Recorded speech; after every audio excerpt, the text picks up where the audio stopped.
système bi tubaab yi ko tëgg dafa am lu ñuy wax le forum de Davos ñun dafa am fu ñu bëgg a jëm ak yéen mais il faut ñu ngeen comprendre d'abord le contexte xam d'abord adduna bi ni mu structuré woo institution internationale yi CIA NASA FBI FMI Banque mondiale Organisation mondiale de la santé Organisation mondiale du commerce Organisation mondiale des douanes ça veut dire que institution internationale yi les gouvernements armée médias famille riche boo demee forum de Davos dañ lay naan le forum de Davos mooy forum bi nga xam ne la plupart des personnes les plus puissantes au monde dañ fay daje les chefs d'État les dirigeants des grandes entreprises yi nga xam ne ñooy multinationales yi daanaka yor adduna bi les directeurs ou bien dirigeants des ONG et des grandes institutions dañ fay daje forum boobu n'importe qui du fa dem te forum boobu lu bëri décision yu bëri yu ñuy jël dañ koy jëlee ci forum boobu moo tax ñu ne un président qui assiste au forum de Davos économise pratiquement 3 mois de voyage parce que di nga fa rencontrer ay nit ñoo xam ne xëy na bëggoon nga dem gis leen si forum bi dañuy ñëw mun ngeen toog signer ay contrat waxtaan ci ay projet ba ñooñu mën a donc clôturer wala ñu mën a ba ñooñu mën a prévoir ay partenariat avec ce président là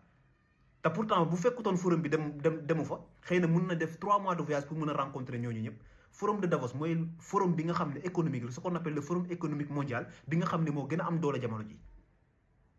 te forum boobu noonu dafa am ay décisions yi ñu fay jël avec les présidents les dirigeants des grandes institutions les directeurs généraux des grandes entreprises ou bien les dirigeants des grandes entreprises après dañ koy appliquer en 2020 Klaus Schwab mooy le secrétaire général du forum de Davos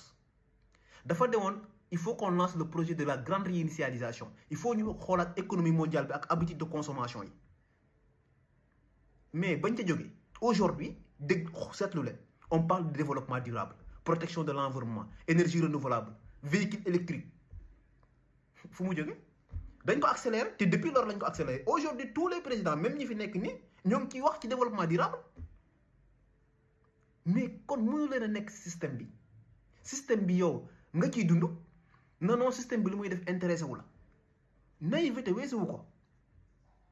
te li ngeen xamul mooy gis nga li ma wax ci population mondiale boobu Afrique dafa xaw a tiital Europe xam nga dafa am information yi yoo xam ne ñu bëri amuñu ko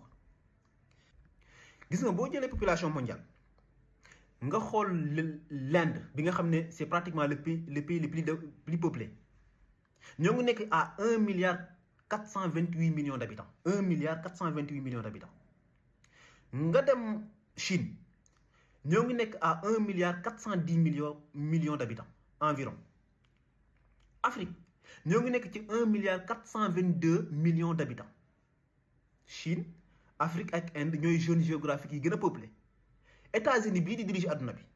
daanaka moom moo ngi nekk juste 338 millions d'habitants 338 millions d'habitants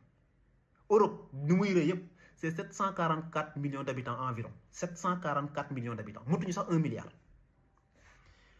te li ma wax sànq sur forum de Davos ak les estimations des scientifiques sur les limites de la croissance ak population bi dañ ko war a limiter dañoo ne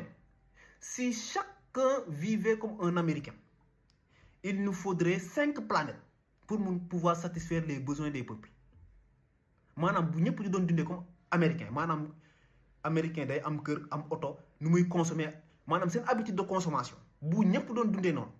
il nous faudra 5 planètes pour pouvoir avoir assez de ressources pour pouvoir satisfaire ces américains maanaam la population mondiale ñu ne si chacun vivait comme un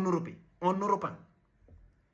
il nous faudra pratiquement 3 planètes ñetti planètes pour mun a trouver les ressources pour mun a satisfaire ñëpp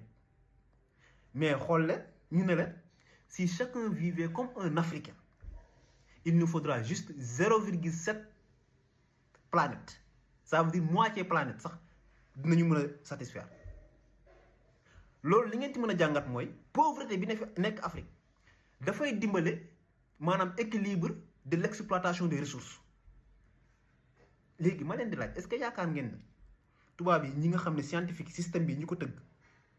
pare nañ pour bàyyi Afrique mu développé wu ba ñu mën a dem ba am niveau de consommation européen wala américain parce que bu fekkee ne Afrique par exemple moo tax ma jox leen tout à l'heure les populations Afrique moo ngi nekk à 1,422 milliard d'habitants 1,422 milliard d'habitants Amérique nekk 338 millions d'habitants léegi bu ñu ne woon africain yépp modèle de vie américain style de vie américain moom la ñuy yor niveau boobu la ñuy dundee moo tax développement durable bi ngeen di dégg dafa am lu nekk derrière pourtant on vous l'impose il faut que ñun ñu xam gëstu gis nga li ñuy wax ni yëpp ñëwaguñu ci sujet réel bi